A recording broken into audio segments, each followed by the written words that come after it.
This episode of the Model 3 Owners Club podcast is brought to you by Duliban Insurance. If you live in Ontario, Canada, and are looking for the best price and coverage on your Tesla, give Duliban a call at 1-855-385-4226 or visit our website at dulibaninsurance.com/Tesla.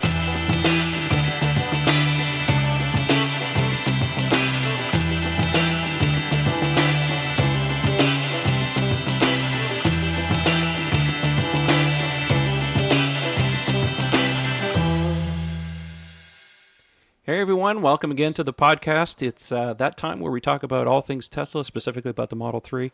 We have a really great show lined up for you tonight because there's been some breaking news, but the focus of tonight's show is on version 9, the good, the bad, and the ugly. So before we do that, let's bring in our usual guest here, Michael Bodner from Florida. How you doing, Michael? How you been? Hey, Trev, doing well. Thanks for having me. No problem. Anytime, buddy. And also joining us tonight is Ian Pavelko from Montreal. How you doing, Ian? I'm doing very well, thank you. Very good. Now, the other guest that usually joins us is not here tonight. That's Eric Camacho, and he's on vacation. He's taking a little bit of R&R time, so when he comes back next week, he'll be able to chime in and give his thoughts as usual. But tonight we have some really big breaking news and talk about perfect timing because Tesla just introduced a new mid-ranged Model 3, not the base range, just something a little cheaper. So the car, I'm just going to give you a little specs here and we're going to get in and talk about it. So the car is now coming in at 260-mile range. The base price is $45,000 US. If you happen to be on the website, be careful because Tesla always prices things artificially a little bit low, so just be aware of that. So here's some other interesting points. The car is rear-wheel drive only. There is no all-wheel drive variant. The all-wheel drive variant is only the long-range car now. So they're shifting things around. The other things, too, is the color choices remain the same, as do the pricing on the colors, so nothing's changed there. Also, the wheels are the same, so you still got Aero and Sport available. The premium interior is still the only thing that you can buy on this car. There's still no base interior on that. Interestingly enough, no, you can still get the white interior now for $1,000 US more. Enhanced Autopilot is still $5,000, but now there was some confusion here because it's not on the site right now. Full self-driving is not available to purchase. Now, Elon literally just tweeted just a few seconds ago that it's off menu right now. It will return in about a week. He said something about it was causing too much confusion. I don't know what kind of confusion that's causing, but anyways, so if you don't see full self-driving and you want to get in on that, you'll have to wait about a week. Let's see here. Delivery is showing for the mid-range car anywhere from 6 to 10 weeks or 1.5 to 2.5 months. So the layout of the pricing of all the cars now, so the performance, the P3D is $64,000 US. The long-range all-wheel drive car is $54,000 US. And the mid-range base car as we see it today, that's before the really cheap the $35,000 car comes. So this is coming in at $45,000 US. So big shakeup in the industry. It's the internet's on fire. My phone's on fire. I got the notice because I have a little thing there that watches the Tesla website on a regular basis. So as soon as I saw that, I just had to tweet it out. Of course, now the website has been up and down for the last half hour or so. Let me just see if I can pull up the website real quick here and show you guys what it looks like. Here we go. We'll just do this. So, right. So I'm logged in. Now, by the way, this is the U.S. site only. The Canadian site has not been updated yet, so we have no idea what the pricing is. But, based on how we've done things before, we could kind of figure that out. So here you have mid-range battery, rear-wheel drive. Now, artificially low at 33.2. If you go down in the bottom left-hand corner, unfortunately, I can't seem to show it here on the screen. Can I make it bigger? No, I can't. Sorry about that. But anyways, it's showing 45,000. And then you have the long-range battery car. Performance, by the way, what are they showing here? 4.5 seconds, rear-wheel drive, 5.6. Okay, yeah, so this is coming at 54,000. And the performance car is 64,000. They've dropped the performance a little bit, has improved. They're now advertising 3.3 seconds, and that's down from the previous 3.5. So I wonder why. Well, there's probably some uncorking going on, huh? All right, let's. I don't know about that. They saw Ian's videos. So once again, just a quick cursory examination. Here you can see your colors.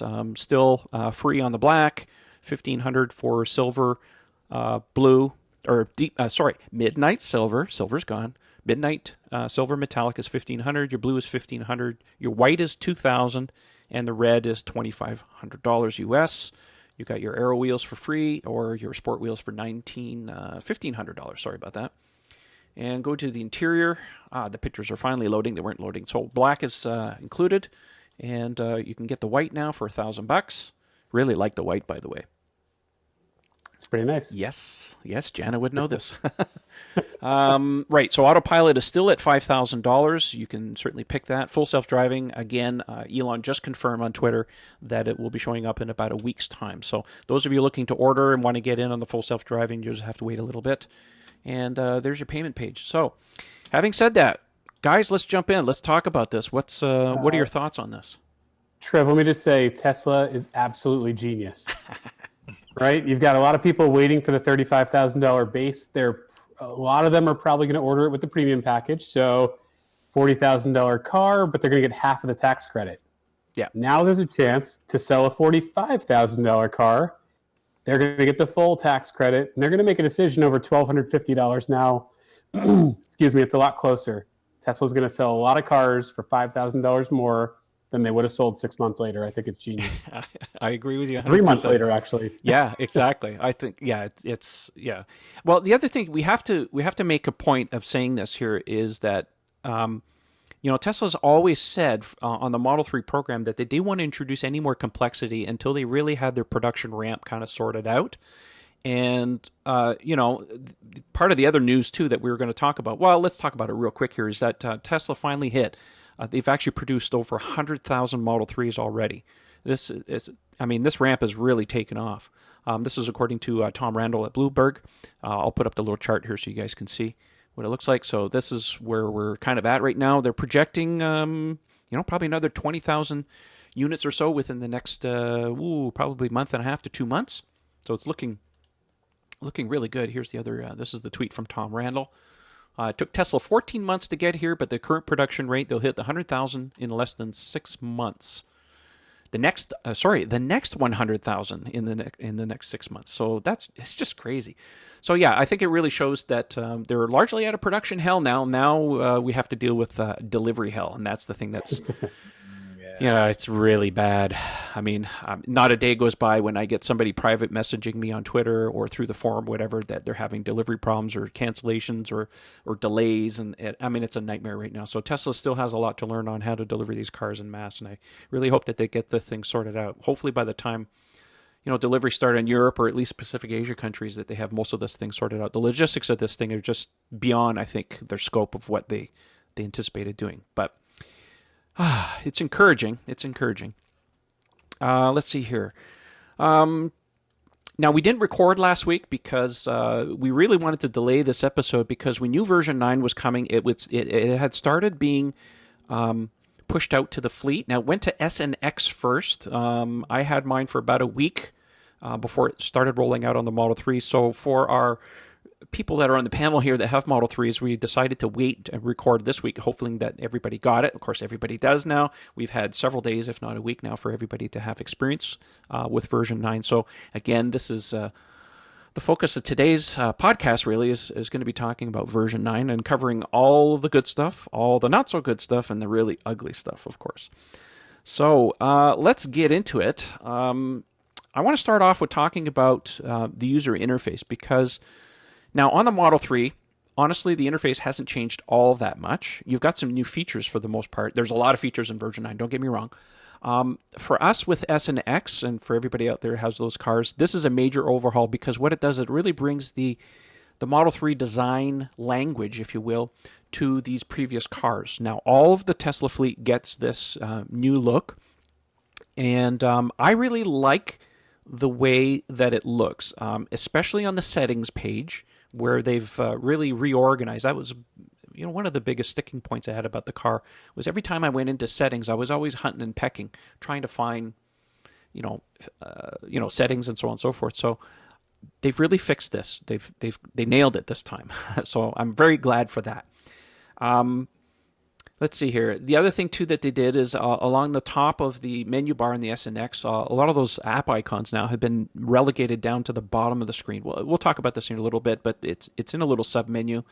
They've largely eliminated the dual app function. So on the S and the X, you could bring up 2 apps at any given time. That's gone now. We only have a single overlay because navigation is king on this new system, which, well, in a lot of ways makes sense if they're moving towards a more of a full self-driving future.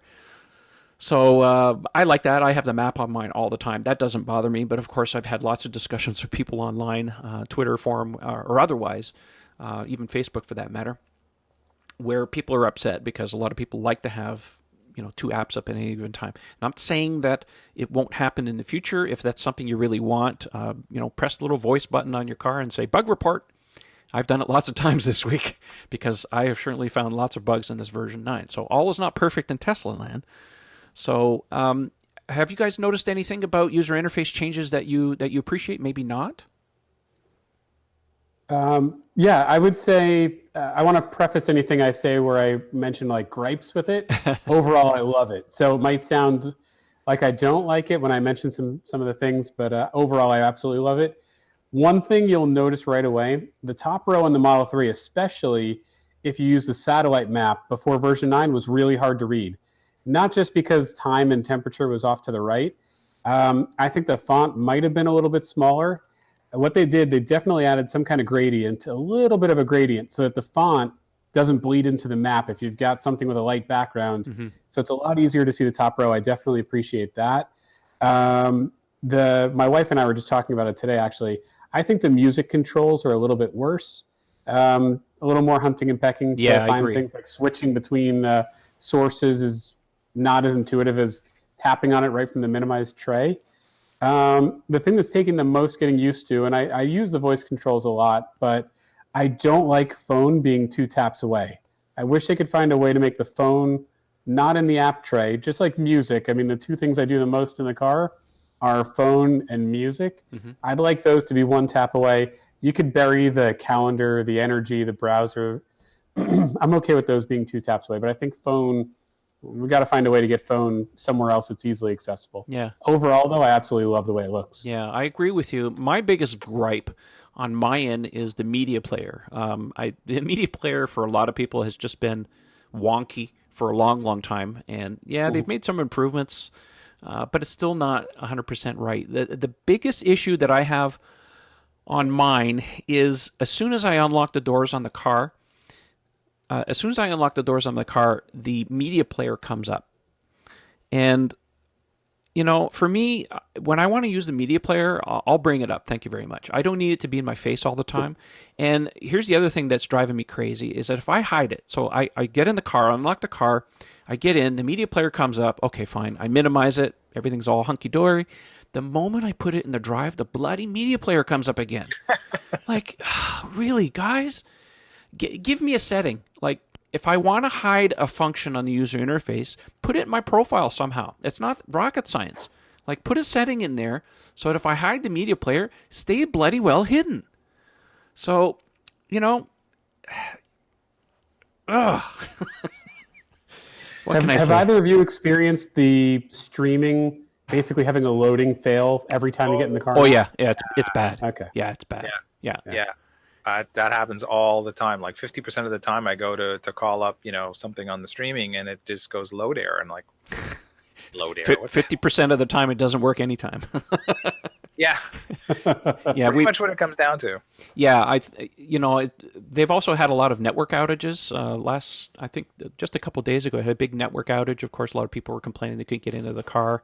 I was having connectivity issues this morning, so I'm going to chalk it up that it's still early days. They've got some bugs to really work out with this thing. There's also some undiscovered new features, some bugs in the software, if you will. Like on mine on the X, if you go down to the bottom and you bring up, say, the energy graph, and you leave it up, if you tap on the tray icon and drag up from the bottom, all of a sudden you get a second overlay, which is the camera, the reverse camera. And if you lay your finger down on the screen, onto the screen just above it, the energy, and you pull them both up, magically you can get 2 apps on top of the nav, but it's not permanent. So I think that's a bug. That's not a feature. It's not documented. Who knows what's going to happen? But it's not impossible. It's not to say that you can't get 2 apps on the screen. It's just we've discovered some kind of a bug in the system where you can actually get at least your backup camera to come. So, Yeah, there's some stuff in here that's certainly Well, not perfect. you want to hear a good one? Yeah, sure. I just discovered this today, and I don't know if it's just my car, if anyone else has experienced this, but we were doing a photo shoot down by the water near the Ontario border with the car today, and I was hopping in, hopping out, hopping in, hopping out, like just to move the car into new positions. So I was never really out of range where it would auto lock or unlock. It was basically connected all the time, but something weird was happening because if I was out of the car for more than a few minutes, when I'd get back in to go reposition the car would be on. Like you could see everything was live, the HVAC's working and so on, but you couldn't go into drive or reverse. Oh, It wouldn't weird. actually move. Yeah. Yeah. And the car was definitely on. It's not like it was, it didn't prompt me for the card key or anything, which would be, the car's off. It was definitely there. And I would have to like hit the shift lever, like what, 5, 6, 7 times. And then about a minute later, book, it would wake up and it would move. And this happened at least 4 or 5 times in a row. That's weird. Well, yeah, it was strange. Well, I know you were also having lots of connectivity issues when you first got your car because you still had an Android phone, but you fixed that, didn't you? I did. Oh no! All of my Android friends are going to be so horrified. We converted them. I went to the dark side. I'm sorry, people. This is an awesome phone, by the way. It is. Yeah. No, I went for the 10s Max, and I don't regret it. It's Trevor's fault, really. He came down here and showed it to me, and I was kind of like, whoa. Resistance is futile. That's my line. That's the Android thing. My little Borg eye patch thing on there. But no, it's that part is fantastic. I mean, I have to say that's a big improvement. I've had zero ingress and egress problems with the door locks and all that stuff. That's all gone away. So one problem solved. Yeah, so the media player certainly still needs a lot of work, in my opinion. I listen to a lot of podcasts, so I listen to my own music, but I've basically relegated myself to streaming everything from the phone. Because half the time, I mean, I can't get the podcast I want to come up. I get loading errors, and I absolutely refuse to pay for a $10 a month Slacker account because it's just not something I use. A lot of people want XM radio. I'm not interested in that either. It's just, I mean, everything, my whole life is on this thing. So that's what I use in the car. It works great for me. Anything else you want to talk about the media player before we move on to HVAC? HVAC has made a big change, of course, on the Model 3. Anything? Nope, we're good. The only thing I'll add, it's not a V9 issue, but Okay. had a song come on, I loved it, went to give it a thumbs up, I hit a bump or something, and of course I accidentally give it a thumbs down. Never gonna hear that song again. Oh no! Oh no, he sent it in a bit bucket in the sky. Oh no. That's it, it's gone. Apparently you need a premium Slacker account to retrieve and reverse your thumbs down, so forget that song. Okay, well, yeah. So the media player's not perfect, needs some work. So once again, anybody who's out there who has problems with the software, try not to gripe about it too much on the internet. Just press the voice button and send a bug report. Just say bug report and very quickly state your problem. I don't like the media player coming up all the time. I put it in the drive. That's what I said, right? So hopefully they got that. Anyhow, let's move on. So the HVAC controls. I had a chance to actually see the new animation. Now, for those of you who haven't actually seen it, well, I mean, most people got version 9 now, but the little blue dots that you would move on the screen, it's all been completely replaced now by an animation. And I didn't pull it off my phone because I did get a video of it the other day. I think that's really cool. I think ostensibly in a lot of ways it's better from a visual aspect to show people what's going on in the HVAC system. Thoughts? You guys got a chance to play with this? Yeah. Oddly enough, I think it looks 100 times cooler. Like it's really impressive to demo. But as a driver, I sort of have to concentrate on it a little more to make sure that, like, okay, am I in split or am I in single? Because it's all kind of like this amorphous blob of air moving around. Before you had these like single hard dot, dual dots. It was like really recognizable at a glance. So I found the old version more functional, and I found this one is just more cool looking. It's I guess pretty. It's prettier, and I think maybe it's more intuitive for first time passengers playing around with it. It's you don't have to explain exactly what it's doing. Yeah, one of the things that I noticed, of course, is that when you were in cooling mode, the blue dots used to be blue, and then when you're heating, they were red. And this new one, it just shows you the animation. The only way you can see your temperature now is to press the temperature, and you get the little slider. So, when I was sitting in somebody's car, I pressed the bug report button. I says, I want the animation to be blue or red. Thank you very much. So yeah, good call. Yeah, I think that makes more sense. Yeah. So I would add just what Ian said. It looks cooler. I think it's less functional. In the older Vue, you used to be able to, if you didn't use a diffuser, if you used one stream, you could move that stream left or right. Now, if you move left or right, it diffuses it. So I think you lose a little bit of the strength of the fan by splitting where it's coming from. I don't know. Maybe that's not actually what was happening before. So maybe the new visualization is more accurate, possibly. But I will say the slider for the temperature I like a lot more because you don't have to take your eyes off the road. You get your finger somewhere near it and you could slide basically anywhere. So it's a lot easier than hunting for that one little tiny carrot to raise the temperature up and down, especially if you're in auto AC. Yeah, like the touch targets are actually bigger. Yeah. Yeah. I'm still getting used to the HVAC controls on mine because, again, they changed the UI on my system as well. Unfortunately, I don't have a picture here to bring out. So it took me a little bit. Right now I'm not playing with it too much. I've kind of had it set because, of course, we have some cold temperature that's starting to roll in now. So I'm now having to kind of set it manually. Otherwise, my windows fog up. So, and I published that video this morning trying to explain to people what you expect in the colder months because, my gosh, the internet's just been flooded with people, especially up here, of course, because a lot of people have been taking their deliveries of their Model 3 during the summer months when everything is, it's blissful and it's nice. And now these people are panicking because the cold weather's coming in and they don't know what to expect because now they're getting stuff. Like today, first time I got my tire pressure monitor just kicked in, says 39 PSI. I'm like, okay, got to go put air in myself. So I'm just kicking myself for doing that. But I'm not going to worry about it too much because I got my winter tires going on in about 2 weeks' time. So let's move on here. Version 9, lots of other things too. Autopilot. We've seen a big change in the Autopilot visualization system. So now we get blind spot monitoring, which has been absolutely fantastic in my opinion. A lot of people have been asking it for a long time. It's not without its own issues. I did several videos on Autopilot itself and the blind spot monitoring, including a video where I set out to prove how many cameras this system is actually using. And I was able to confirm it actually is using all 8 cameras. So finally, the vision-based computer system, the Autopilot computer system, is finally using all 8 cameras, at least for the visualization part. Now, it's not, as I said, without its own set of issues. Of course, as you're driving around, it seems to think that a lot of cars are coming into you a little too close.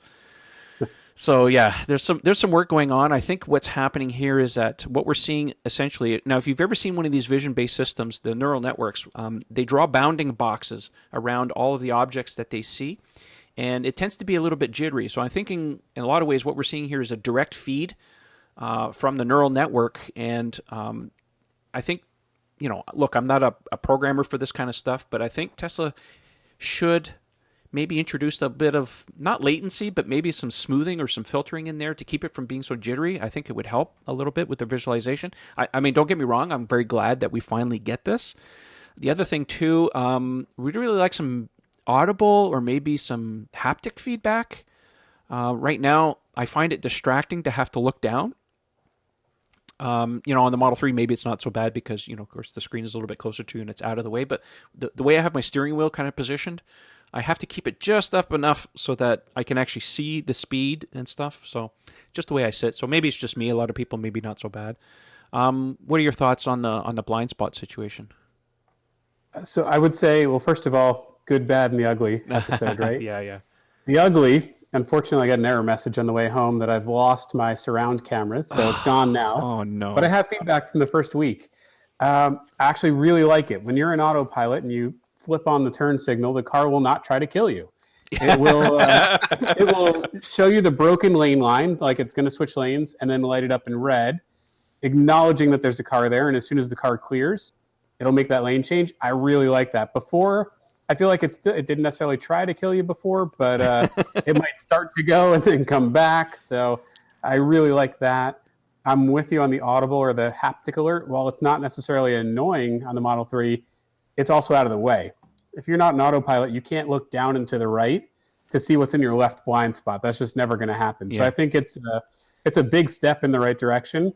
A huge improvement. I love the fact that the cars moved forward on the display. Excuse me. And that you can see everything around you. But I've definitely had a bus drive through my car once so far, like you mentioned. So I'm with you. I'm sure they're going to do some smoothing and we're going to see some some improvements, but it's really nice to get all the data and kind of see everything going around you. Yeah, the visualization system has really come quite a bit far. It's exceeding, I think, what hardware version 1 was seeing, because we see pedestrians, cyclists, motorcycles, SUVs, trucks, large trucks, semis, buses, and sedans. I think, how many is that now? 9, 10, something like that. So, Too many. Lots. I don't think we need to see. Going on around me. Yeah. There was also a video that was just out, and unfortunately I don't have it here for the show. But somebody, I think it was, we talked about this on the show, was somebody had gotten one of the Autopilot computers off a Crash Model X off of eBay, and they were able to pull data off of it. But anyways, the visualization system now is able to detect what looks like, is it street lines? Street signs? Street lights. Something like that. So anyways, early days on that. Of course, that is a given. They're going to have to recognize it for full self-driving. But it's nice to see that there's still some progress being made, and we're actually starting to see some of the results of this. It's funny. Have you guys noticed? Have you noticed with merging that if you're in Autopilot and it merges, which it does really well now, the outside lane line starts to get really wavy until it kind of comes into where you're in the one new lane. It's kind of cool. It matches up with the video that you shared, Trev, where it shows exactly like you said. I think it's the smoothing that's not there yet. It's happening in real time, that it's detecting that edge of the new lane line. So I think you're spot on. We're going to get some smoothing, and it's going to be tighter, but it's actually neat to see how the camera is picking it up as you go. Yeah, it seems to be detecting the lines on the roads a lot smoother now. Like, it's displaying them much smoother. It used to be quite jerky. It's much smoother now. It seems to see down the road a little bit further. I have had... Now, what you see, the video that I put out was actually my second attempt, because the first attempt I had some technical issues, but one of them, and I should have left it in somehow, I don't know, but I was trying to do a lane change, and there was a car in my blind spot, and I was trying to show it where it was showing the red lines, and it started to move over, and then thought twice about it, and it jerked me back into the other lane. I was like, whoa. So, it's not trying to kill you, but it was just like, whoa, the car kind of made like a little error in judgment. Have you tried it on ramps and off ramps? Because I seem to have lost all capabilities of doing off ramps now. Mine still takes the off ramp if I get it over there, but it slows down too quickly for me, so I usually just turn off Autopilot at that point. Yeah, I've tried it on an on-ramp, and I've set it, and it takes the on-ramp just fine, but it's too slow for my liking. I mean, it takes forever to accelerate in the acceleration lane. I feel like one of those people who are like, this is an acceleration, like, please move, get out of the way. But I have tried it on the road where I tried to take an exit, and if there's two lanes that are exiting, if I'm in the left-hand lane, and I have it on Autopilot, and I have a destination in such a way that it takes me in the off-ramp, it sees that line, and it refuses to take it. It stays back in the line, whereas before it would actually go in.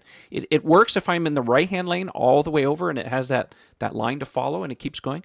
Somehow I don't know if it's related to the last-minute pulling of the on-ramp, off-ramp function that's supposed to have been coming in version 9. Elon had said that they wanted to do some more validation testing on it, so they pulled it at the last minute. I'm kind of chalking it up to some of that, being last minute, but looking forward to seeing that reintroduced. But for the time being, it is what it is. Ian, you're pretty quiet. I am. You've been driving a lot more than probably some of us. So yeah. I've mine's got some mileage on it. I'm probably at around 2,500 kilometers so far in the first couple of weeks. So what's that? Around 1,500 miles. Yeah, something like that. And the only thing I would add to everything that you guys have pointed out is overall the lane changes are way smoother. Oh, yeah. I mean, the big thing I noticed is you had to commit. You had to have your hand on the turn signal until it was in the lane firmly, way over the line, and like almost parked up against, the edge of the new lane. And if you let go at any point, it would wham, it would jam you back into your old lane. It's like, okay, abort.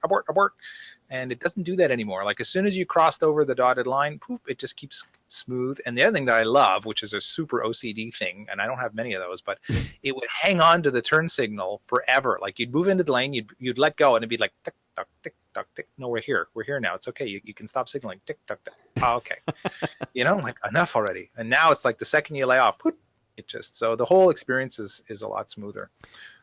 FineLab has a line of protective coatings that were engineered to protect your Tesla's paint, leather, carpet, plastic, and wheels, effectively blocking all those UV rays and environmental factors before they ever get to ruin your brand new baby. FineLab offers a complete line of car care products and ceramic coatings for both the do-it-yourselfer and professional detailers. Did we mention we also have the world's first self-healing coating? Check us out at finelab.com, that's spelled F-E-Y-N-L-A-B, to see the science behind the self-healing. Check out our product catalog and click Contact Us for a free quote from a certified installer in your area. FineLab and Tesla, we were meant for each other. I had one of those phantom stops last night. I was coming home, it was late at night, and I was on the highway, there's nothing around, no overpasses, nothing, and all of a sudden the car just slammed on the brakes. Ooh. Yeah, so that woke us up, let me tell you. That was about the third time that's ever happened to me.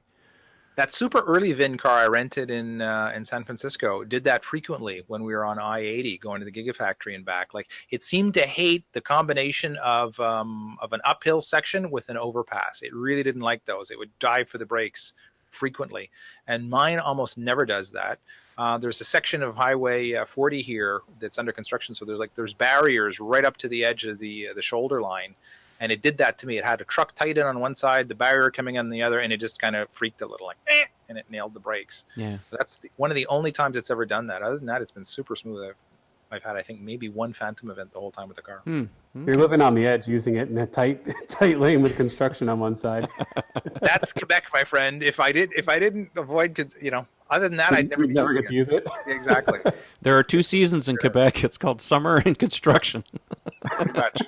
Oh, we forgot to mention that Autopilot works on city streets now. Yes. Off the highway. Yeah, I don't like. I haven't had a chance to verify that because I really don't use it inside the city. I mean, trying to relegate because when you're doing YouTube videos and if you don't use it on the highway, of course, all the commenters come in and they just tear you a new one. So you have to be careful about what you show sometimes. I actually demoed that tonight for a friend of mine on our main street. You know that long street, Trev, that takes you to the very end where the building is? Yes. And there's a fairly good, like about a 30-degree left-hand bend. It's got a right-hand junction in the middle of it. Mm-hmm. And so I was in the right-hand lane.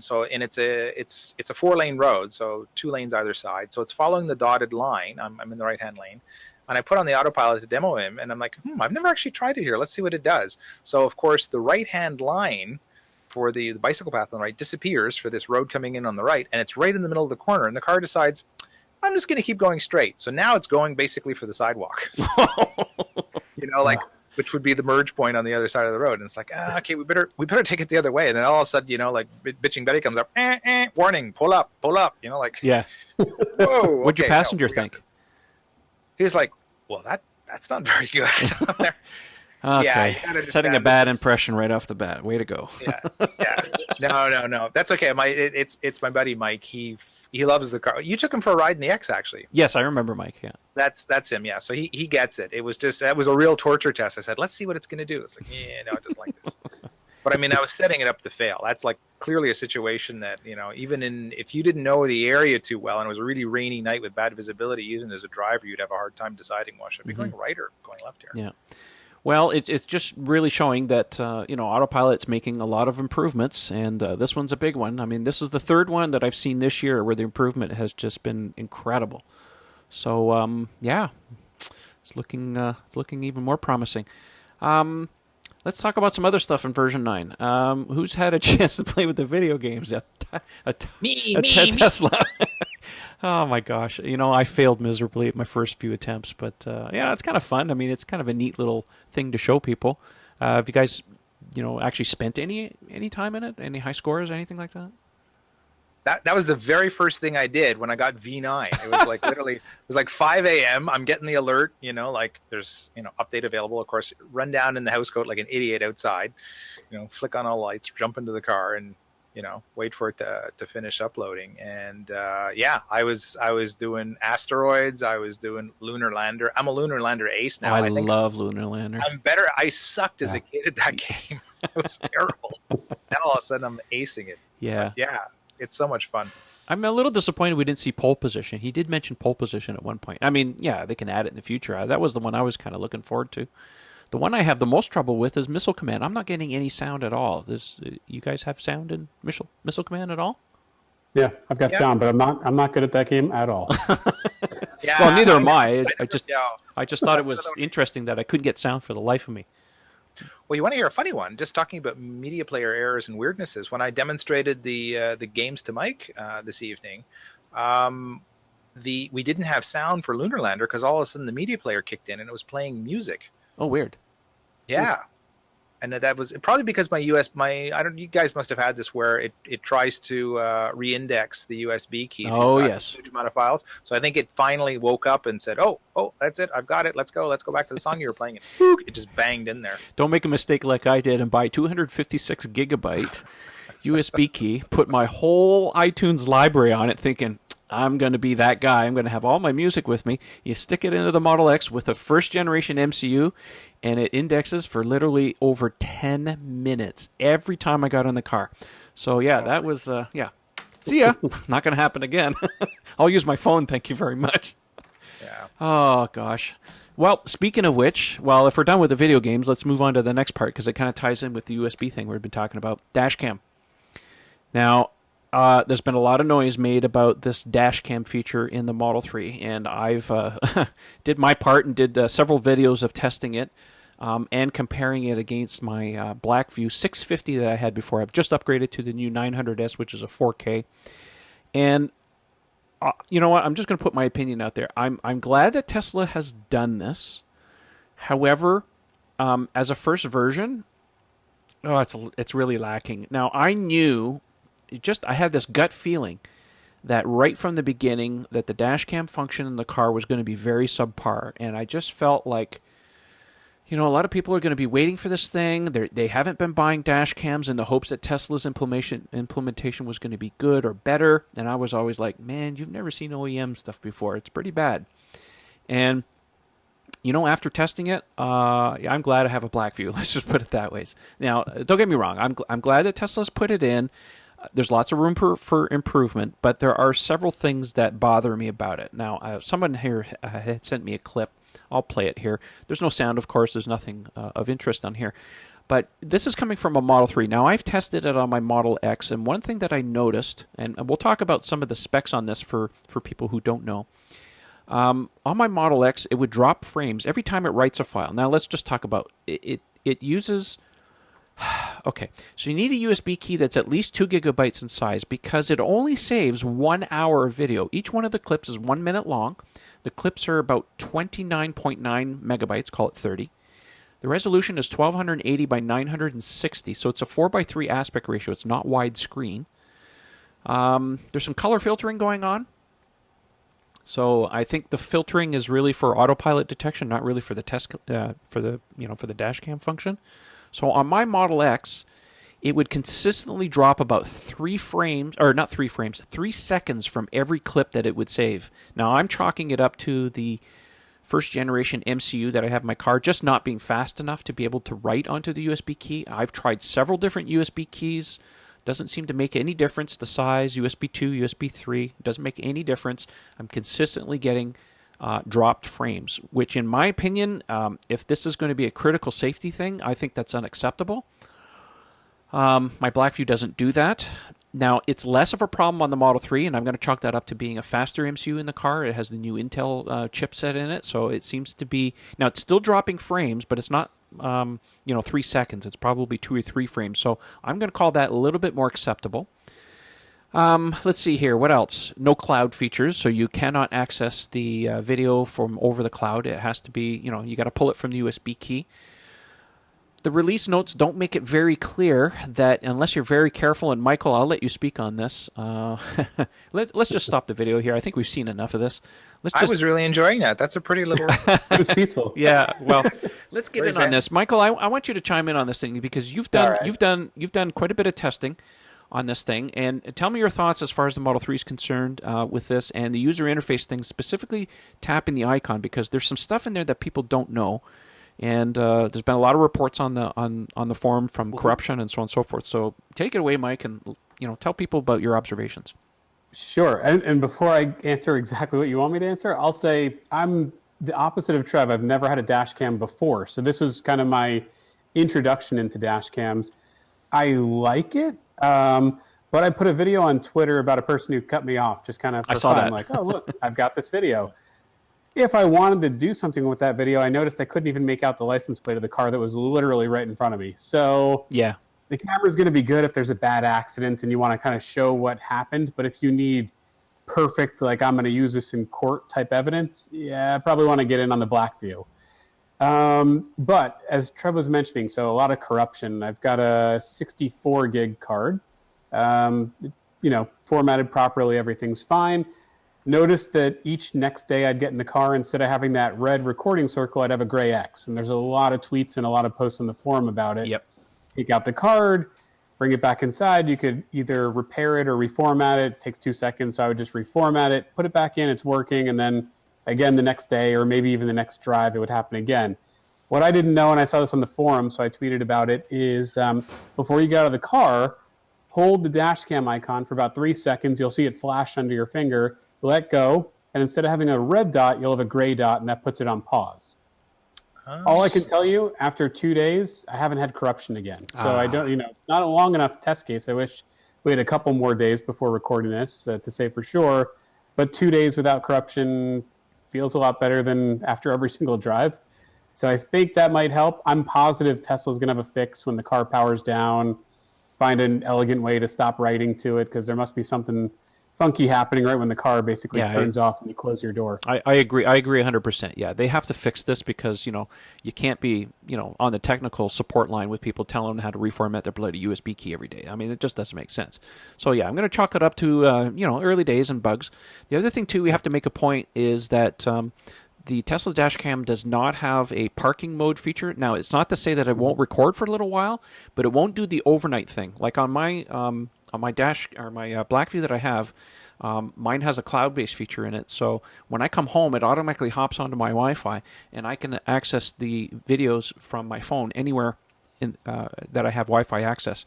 And it records 24/7 all the time. So I think it's a 64 gig card in there. So I get about 2 days out of the deal, and even that's at 9K at full resolution. So it's pretty good, and it's two channel.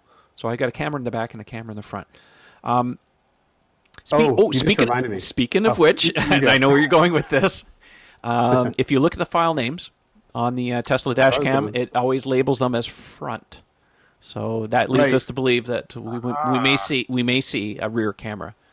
So I would take your recommendation of a 2 gig USB card and multiply it by 8. Yes. If we think we're going to get recordings from all 8, have at least a 16 gig card in there. Yeah. I agree with you 100% on that. So, like I said, early days, a lot of this stuff can be fixed through software. I think in a lot of ways it feels like the implementation was rushed in order to get it into version 9, but, they'll fix this stuff as they go. But at least it's a good start. I just wish that they had done a little bit more testing, in my opinion. So, having said that, now, Ian, have you played with it at all? Have you thrown a USB key in? No, I was very lazy on this one. I haven't bothered. I've got a 32 gig unit in there right now for all my music, but I've got to take it out and create the folder for it. I'll goof around with it at some point. Speaking of which, since we have this opportunity to talk about the Dashcam situation and how you go about getting this done, because, man, I've been spending so much time on Twitter and the forum and just privately, everybody's asking me, how do you get the Dashcam to work? So here's the deal. The USB key needs to be formatted as FAT32, so you can do that on a Mac or Windows. But the keys, when you buy them from the store, are already formatted that way, so there's really nothing for you to do. But if you have an old one, you got to format it as FAT32.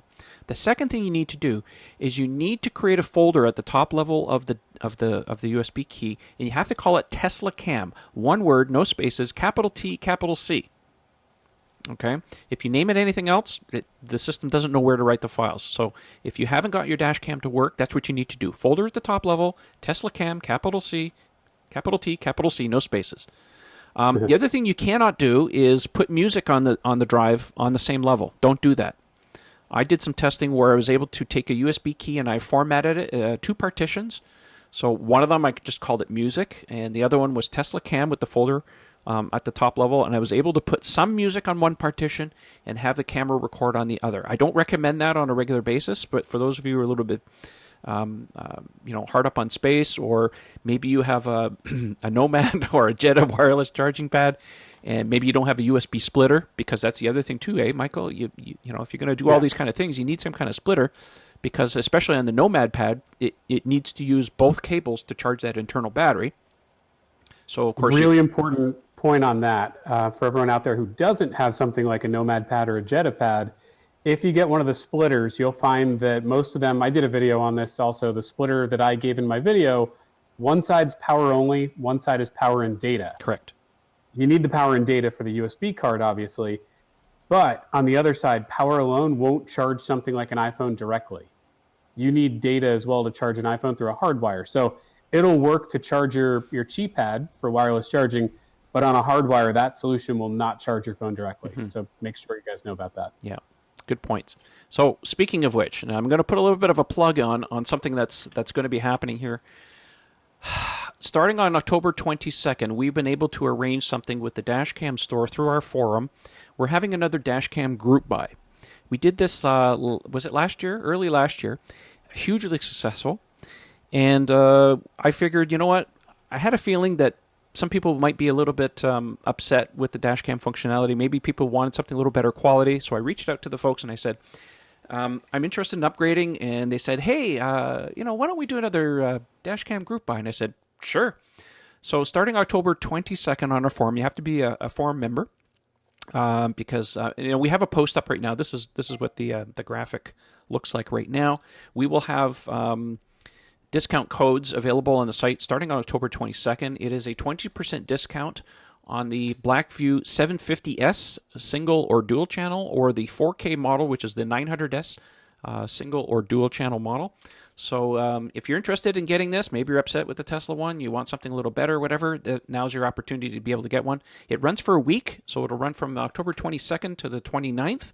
We will have a discount code in the forum. I'll put a link in the podcast description so you know where to go look for that. But you have to be a member of the forum to be able to get the code. So just look for that if you're interested in something that's a little better than the Tesla one. So that's my little plug for the Dashcam guys. What else on version 9? Let's see here. We covered the Dashcam, the Atari games. Well, my favorite feature that I asked Elon for, he delivered the calendar. Yeah. I love getting in my car every morning, seeing a calendar, and being able to tap on a phone call for a conference call, a phone number, or an address to navigate somewhere. But I just love that quick 2-second excuse me, reminder of my calendar. I think it's really nice touch. Yeah, the other thing not to forget too is make sure you update the app on your phone. It must be version 3.6, because what they've introduced now is the ability to share addresses from your phone straight into your car, which is awesome. So you can literally go onto Google Maps or Apple Maps on your phone, or whatever it is, find an address, tap share, and you have to enable it. And if you haven't done that yet, you have to go into iOS and enable the sharing function. But you'll see the Tesla logo. So if you tap on that and you have version 9 on your car, that address will be directly sent to your car. It's automatically entered into your navigation system. So when you get in the car, like, that address is already there ready for you. I had to train my wife, because there's many times she says, "Oh, come pick me up at such and such a place." And I'm just like, no, look, you got the Apple app, you got the Tesla app on your phone. Just send me the address, and then cool. You don't have to call me, whatever. So yeah, that's we've done that a couple times. That already works. I love that feature. Starting to use that a lot more. You guys on the Model 3 obviously now finally get a web browser. It does not work when you're off of Wi-Fi, which is still pretty crappy. At least it's faster than what I have in my car, but it's still. I mean, I've had other people say, "Well, pop-up menus don't work, and I can't tweet off of there." I'm like, "Why are you tweeting from a car? Use your phone." Whatever, people. Energy graphs are finally there too. A lot of people have been asking me about how to read that. Well, I'm like, it's pretty obvious. It's mountains up and down. Negative is good, up is bad. For those of you who are asking, the trip is nice as well. Yeah, I was just about to mention that. So if you do have a destination entered into your navigation system, you press the second tab in the energy graph called trip, and what you'll see is you'll get this line that estimates what your SOC, or your state of charge, will be when you get to your destination. And of course, that will change in real time as you drive. So if you're going down a mountain, whatever, that line may go up.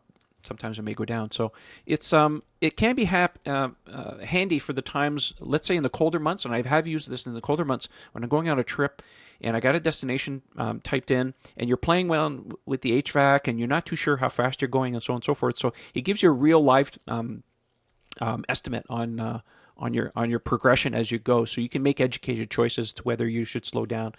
I mean, yeah, the car will tell you eventually, to reach your destination, keep your speed under such and such, right? I've seen that a few times. But it's nice to have. Finally, the energy graph is on the Model 3. The phone app, don't use it very much in my car. I'm mostly a voice command guy. For those of you who want another little Easter egg, if you tap on the phone icon, it looks like the old candlestick. Press and hold it for 3 seconds, and it goes, ahoy, ahoy. Which is, Alexander Graham Bell would be very happy to see that. Tap it again to revert it if you get sick of that. Let me see here. What else did they add? I can't think of anything else. I'm missing something. The media controls from the app. I don't know if you guys have used it. It's mostly useless. I don't have that unless you're giving on it to somebody mine. in the back seat. Really? I don't have it on mine. I'm looking at it right now. Oh, it'll only come up if you're in the car and the car's on. Well, there you go. Then at that point, what am I doing with my phone changing the music when I could just reach the screen? Well, I think the release notes or Elon mentioned that was mostly for passengers, right? So give it to somebody in the back seat. Yeah, something like that. So, yeah, still can't plug in a phone into the back seat and send your music to the controller because it's power only. But hey, whatever, it is what it is. Let me see here. Anything else we want to cover? I mean, this show's been going on for almost an hour now, so. Yeah, overall, I think what we're looking at in version 9 is a real good step in the right direction. It really shows that unification is the name of the game, especially for the rest of the fleet. But still pretty buggy. They've got a lot of stuff to work out. So I would expect to see some point updates here in the not-too-distant future to fix some of this stuff. So, Dashcam is okay, but, just be careful about how you use it. Pay attention. Let me see here. What else? HVAC controls. One more thing on nav that I really do like. Well, first of all, I do have one more thing to say about nav too, but go ahead, Michael. I don't like north up. I like heading up. Me too. And whenever you would get to your destination, it would go to north up. So I like that they've fixed that. Although when I posted that, somebody said, but they lost the return to north up for people who like north up. So I guess they fixed it for me, broke it for other people. But one thing I really like when you're navigating, first of all, the list obviously of directions moved to the left for Model 3, which is helpful. And it shrinks down to show you just what's upcoming. When you pull down the view, the entire list, then it zooms back out of the map. So that drives me crazy. Oh, you hate that. I hate that. But I wish we could see the percentage when we get there always. I don't want to have to pull down to see that. So I'm guessing we're going to see that. That is the main reason why I tap on that. I used to tap on all the time, and I wanted to see the directions all the time because it gave me the return. But like you said, if you do heading up or turn, it goes back. And the only time it comes up, if you want to see that stuff, it always does the zoom out thing. And I'm like, really? So, 2 steps forward, 1 step back sometimes. There was something else I was going to say. Oh, right. I was going to mention one more thing. Okay, so that's a bug. There is one extra feature that I really like in the map, and I don't know if you've noticed it. It might have been on the 3, but it wasn't on my X. When you type in a destination and it paints the blue line on the map, the traffic used to be drawn in such a way, when you have the traffic view on, where you get the green and you get the yellow and the red, it was always obscured by the blue. Now they've gotten rid of the green, and now they show yellow and red, but they're drawn on the outsides of the roads, so you can always see it. So if you've got your blue line painted, you can always see your traffic now, and it's drawn. I didn't notice it until you tweeted it. Yeah. And then I noticed it. Yeah. You see what I'm talking about?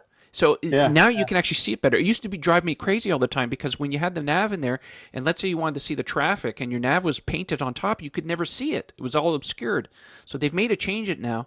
So they actually show you the traffic independently on either side, and it's drawn on the outside of the road rather than on the inside. So, there were times when I had to pinch and zoom all the time, but now I don't have to pinch and zoom anymore, which is really cool. I like that. So why it took them so long to change that change is beyond me, but hey, it is what it is. Okay, guys. Well, I think that kind of covers it for us tonight. Oh, my mouse just died. Lovely.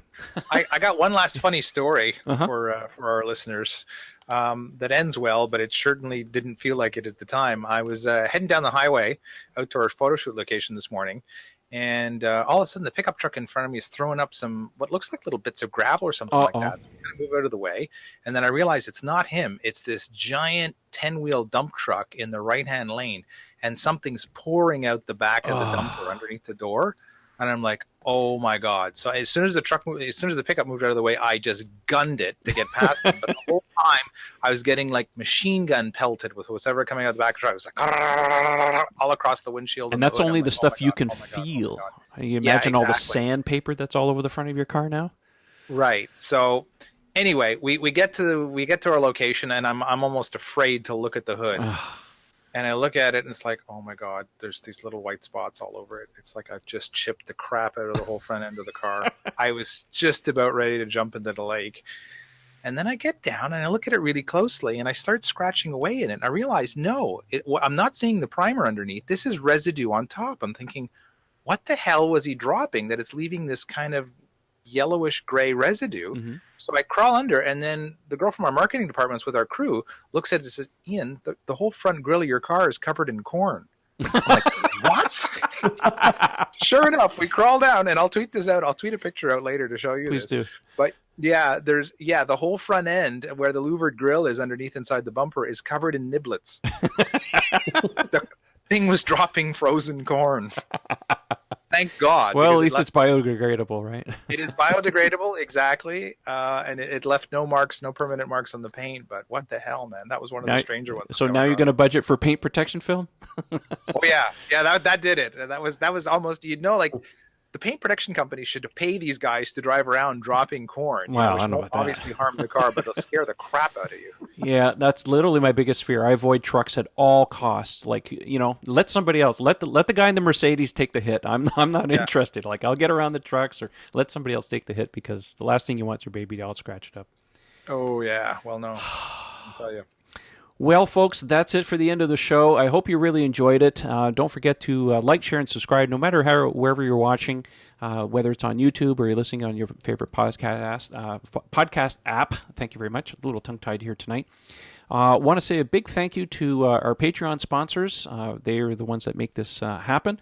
And gentlemen, where can people find you on the internet if people want to talk to you? Ian, where's your little place of happiness on the internet? People want to talk to you. Mostly Twitter, at Ian Pavelko, handle Mad Hungarian. You can find me there on the Model 3 Owners Club as well. If you have any wheel and tire questions, that's the best place to ask those. And I can point you to many of the different posts we have on that. So Model 3 Owners Club, you'll find me under the name Mad Hungarian once again. And just a quick note, I have a little bit of a special event coming up this weekend. I was invited by Racine GM, Racine Chevrolet Buick, in Saint-Jean-sur-Richelieu here in Quebec. I'm going to be there all day Saturday with Magneto, giving folks test rides. I thought that was so progressive. These guys, they're trying to ramp up interest in EVs, so they've invited all types of EV owners, me included, to go do demo rides there. That's this Saturday at Racine Chevrolet at Saint-Jean-sur-Richelieu. Excellent. Well, look forward to that, and put a link in the video description if you guys want to go and check out Ian. Michael, where can people find you on the internet if they want to check you out and talk about Tesla Tunity?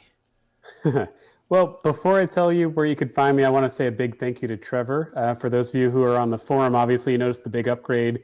Great new software. It's amazing. And I don't think anyone can really appreciate how much work you put in last weekend behind the scenes to make it all happen. Well, kudos for that, man. It's really good. I appreciate that. Thank you. Yes, it was a lot of work, and it took me all weekend. But I finally got it done. It's been a long time coming. I have a saying, software is not like wine. It doesn't get better sitting on the shelf. So got to keep it improving. And, it just puts us in a good position. So, yes, again, where can people find you? Yes. So you can find me on the forum, SoFla Model 3. And then you could also find me out on YouTube, Instagram, Facebook, and Twitter under the name Tesla Tunity. Excellent. Well, that's it for the show. I want to say a big thanks to all of our sponsors. That's Fine Lab, Duliban Insurance, and Evanex. Great sponsors. Check them out. Good businesses if you want to check out all those different products. You can find me on the internet. My Twitter handle's Model3Owners. Check out the forum at model3ownersclub.com. And once again, a big thank you to our Patreon sponsors, the folks that really produce this thing. If you'd like to be a Patreon, you can check them out at patreon.com/Model3Owners Club. That's it for the show, and we'll catch you next time. Thanks for watching and listening. Talk to you next time. Good night, everyone. Good night. Good night.